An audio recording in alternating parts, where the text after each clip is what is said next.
Hello and welcome to Business News Wales.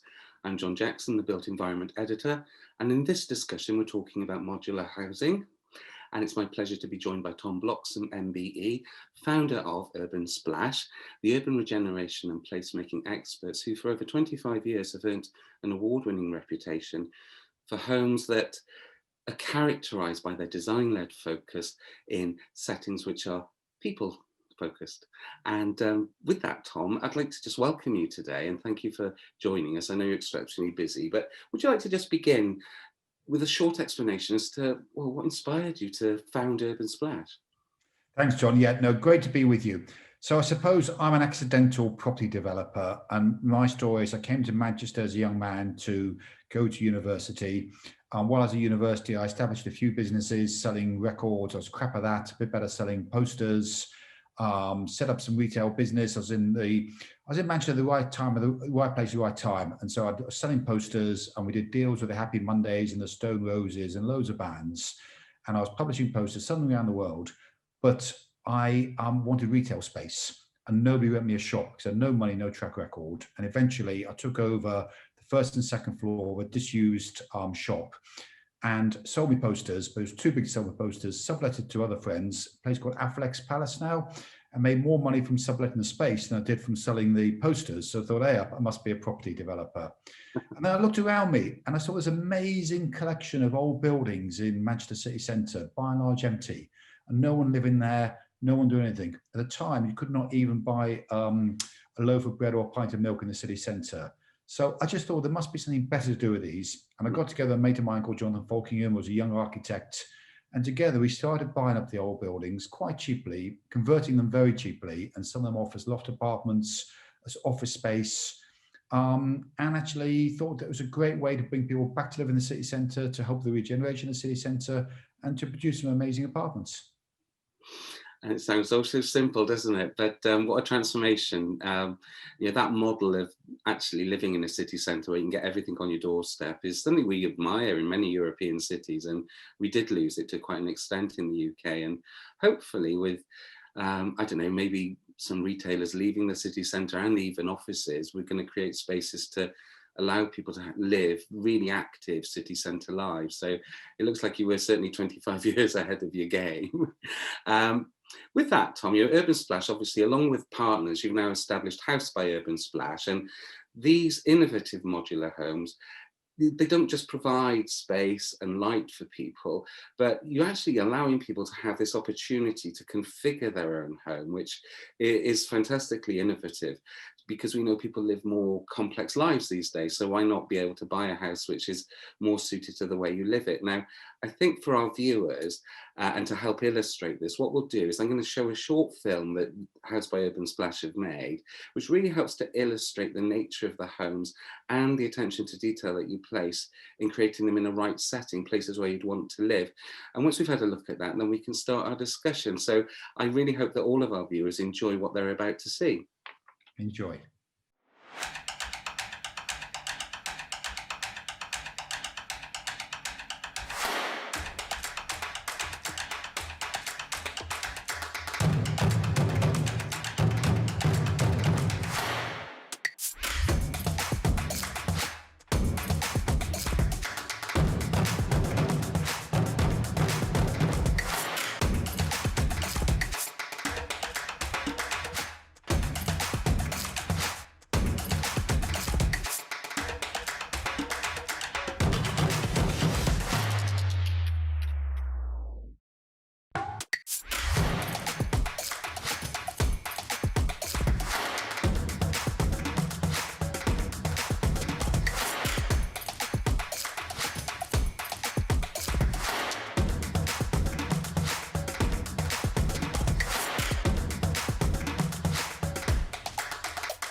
Tom, I think it's fair to say that the film clearly shows how your team have really embraced design and placemaking to create these homes. Now, would I be right in thinking that that was a deliberate decision from the outset? And if so, what's the motivation to want to do things differently? Um, well, I suppose the motivation to do I just want to do the right thing, and it's no more difficult. Well, actually, it is. That's true. It's slightly more difficult, but doing the right thing, doing something you're going to be proud of, is really important for us. Whenever I give a talk, I always finish on a quote sworn by the citizens of ancient Athens. And Athens, many, many thousands of years ago, when they became a citizen in the city, they used to swear the oath: "We will leave the city not less, but better, greater, and more beautiful than was left to us." And that's always really struck with me. And so every time we build something, be it a house or an office, we try to build something that we would like to live there, that we'll be proud of, that we want to show our kids or grandkids one day, inshallah, that we can come and see it. And just do the best we can and squeeze out every inch of potential of every scheme we do. I mean, yeah, it's more challenging, but it's certainly more rewarding, isn't it? When you look back at what you've done, and no doubt when you go back to developments, you think, yeah, this is great. People are, thriving in the places that we've built. It's not just a development of houses, and there's more to it. And I think that's really admirable, to be honest with you. So, what then within the mindset made you decide to really embrace modular itself as a method of construction? I mean, that's a really good question, John. So we've been developing over, I don't know, 25 years or so, various different buildings, and, Fort Dunlop by Birmingham, or Park Hill in Sheffield, or Royal William Yard in Plymouth, or Lakeshore in Bristol. And every one were big buildings, and every one you make different mistakes in. You make mistakes, you always make mistakes. And you learn from those mistakes, but you don't really learn because you're doing something else totally different. And also, it's a hard business to scale. The other big influence was during the last recession, the global financial crisis. We realized that to build any of these big buildings, you needed to tens of millions of pounds, and you had to spend it all before we get the first one back. And so we started thinking about housing, and we started thinking, because you can build one house for 100 grand, sell it, and then build the next one. So much less capital intensive. And we also did a bit of research, and it was amazing. The 70% of the population don't even consider buying a new house when they're looking to buy. Most of us live in houses that are old, often over 100 years old. Most things you buy, so if you come and buy a car, if you can afford to, you buy a new car rather than a second-hand car. So why is it people are buying second-hand houses before new houses? And we then thought, if we went back to first principles, how would we design our house? And to be honest, a lot of the inspiration was the old Victorian terraces, which actually work really well. All the structures in the outside walls, they're very flexible. You can knock walls down. You can do what you want with them. They look great. They're in terraces. They're quite dense. So we thought, how would we build a modern version of it? And then we think, well, actually, if you're going to build it, most other products have got cheaper and cheaper. If you look at your computer or your phone or your television, every time you buy a brand new television, it's half the price of the one you bought last time, but bigger and cheaper and better. And yet our houses are getting more and more expensive, and actually, for my money, no better. So we said, can we use industrial production methods to actually build some houses? And so about 3 years ago, we bought a modular business, a factory and the business from a company called SIG PLC, and we became vertically integrated. So we do everything as a company, from find the land, to get the planning, to own the factory, to build the house in a factory, to get them delivered. And we can now build a house, like the ones you see behind me. One of these houses takes us 14 days to build. Wow. In a factory. It then gets delivered, and we can assemble 2 or 3 houses in a single day. And because they come on the back of a lorry, there's much less disruption for neighbours, much easier. The other fascinating thing, because we build them in factories, they're all bespoke. And so if John Jackson hopefully one day wants to buy one of our houses, you decide, John. You go on our configurator on our website, and how many bedrooms do you want? Do you want an open plan? Do you want it cellular? Do you want your kitchen on the top floor, which we call loft living, or do you want your kitchen on the ground floor, we call garden living? What colours do you want? What finishes? So exactly as you buy a brand new car, so you buy your house, everything is made exactly as you prescribe it. It then gets built very quickly in our factory, and it gets delivered to our sites. And so each one is unique and particular. But that's sort of only half the story. The other thing for us is not just about the houses, about the space outside the house as well, and the placemaking. And what we like to do is a hierarchy of spaces.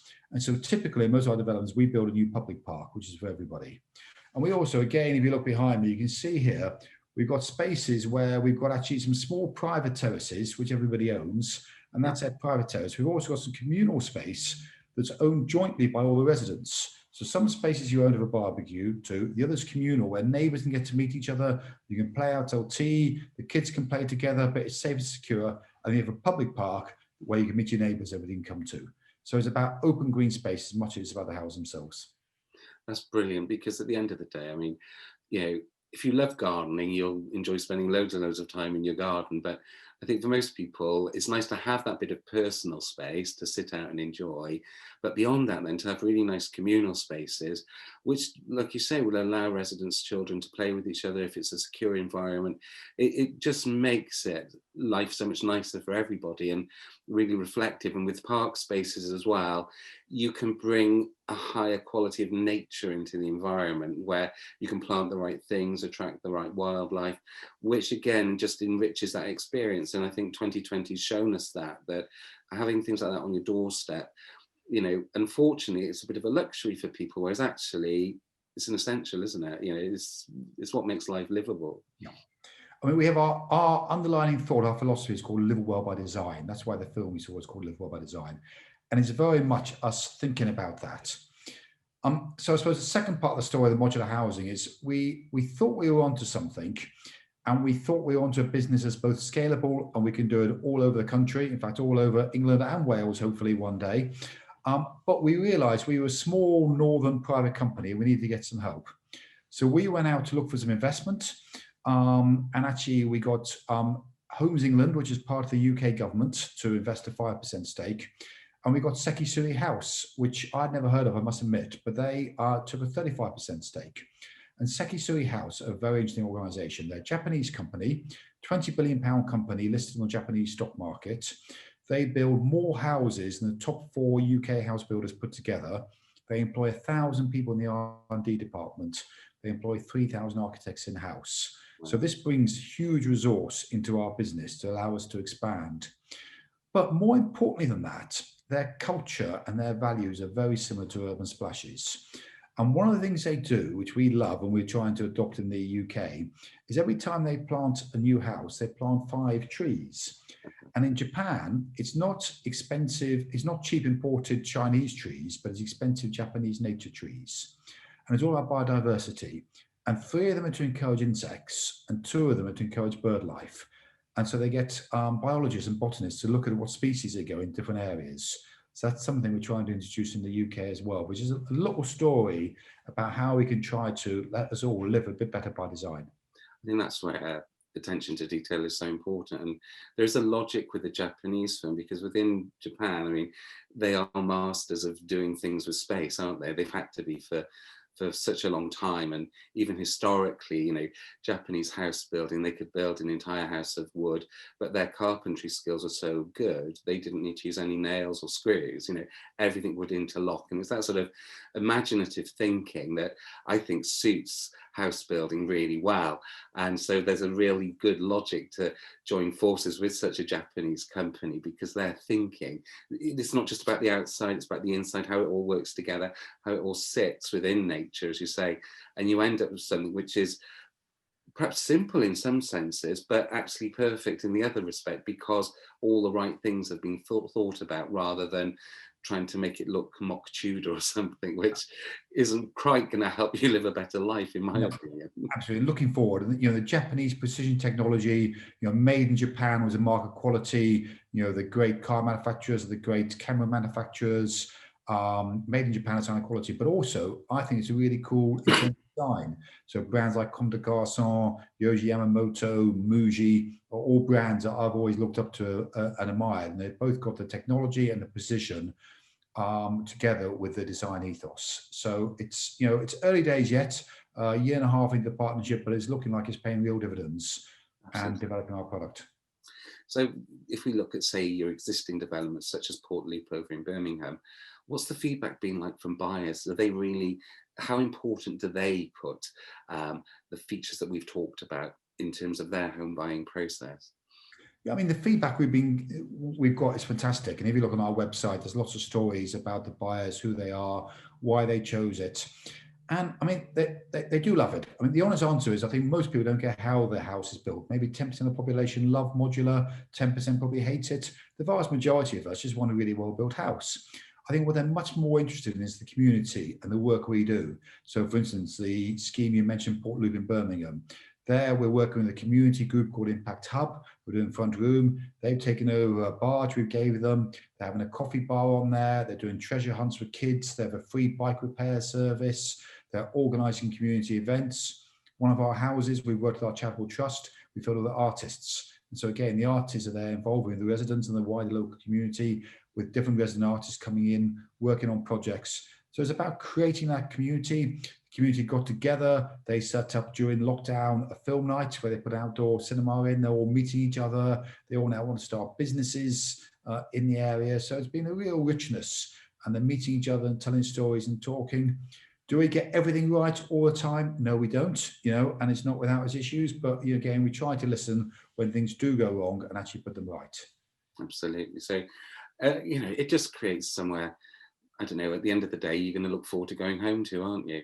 And on weekends, there's something happening. It doesn't have to be much, but it's much better than just looking out at tarmac and cars parked everywhere, and that's all you've got on your front door. And so I can imagine that many people will find that a lifestyle that they want to have is much more pleasant. Now, the one thing I find in Wales, whenever I mention modern methods of construction to people, there are still suggestions coming to me that they're saying they're difficult to get finance for. Do your buyers find it difficult to get mortgages for modular homes? No, not at all, to be honest with you. I mean, we've done a lot of the groundwork.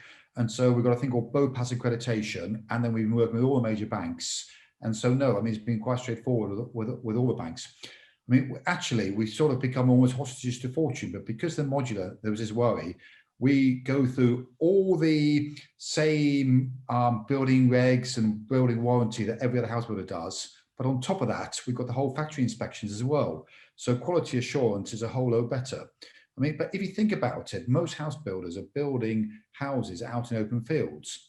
So imagine if you bought a brand new car and one day delivered to your driver was a gearbox, the next day was the seats, the next day was the engine, the next day was the doors, and then somebody assembled it in the rain, you'd be going crazy, wouldn't you? Think, how can you get the quality right?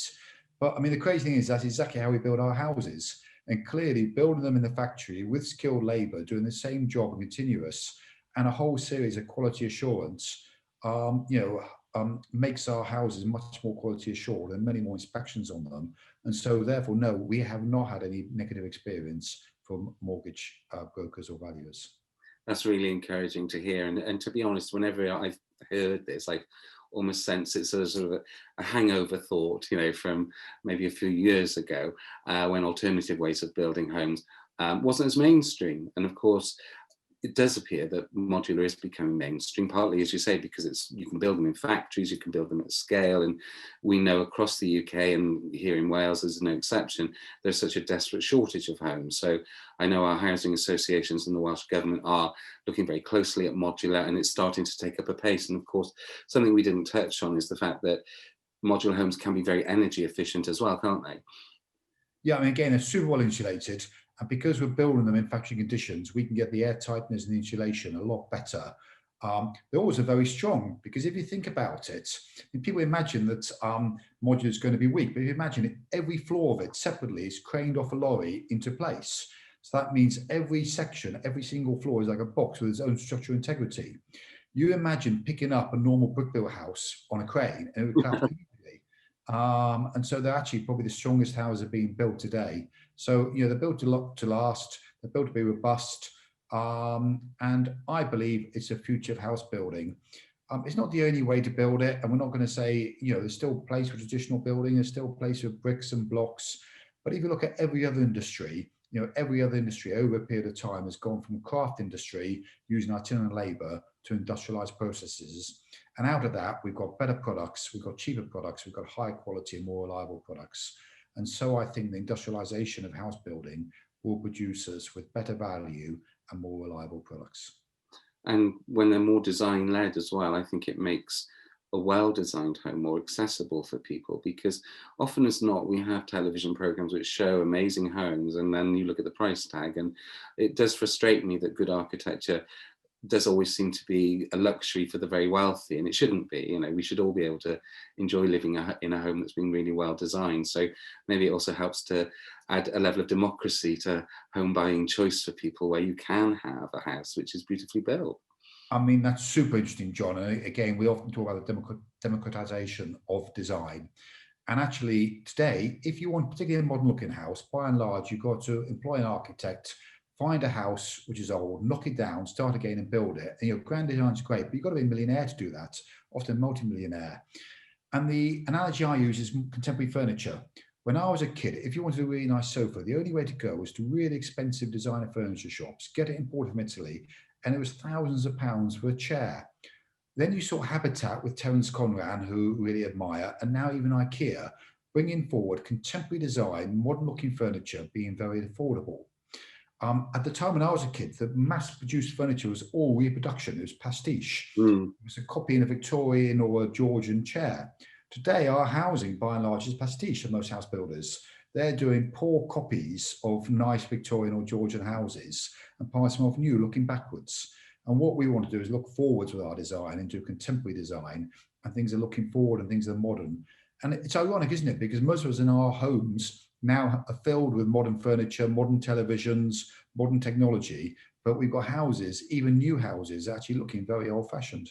It is absolutely ironic. And then, of course, when people do improvements to their homes, they're invariably becoming very contemporary in what they're doing to them. So it sort of answers itself in that respect. So the front might have a certain vernacular that has pleased the planning authority, but then you get around the back and suddenly we're in the 21st century, and that doesn't make sense. So no, I think you're absolutely right. So what can we expect from Urban Splash and House by Urban Splash in 2021 then, Tom?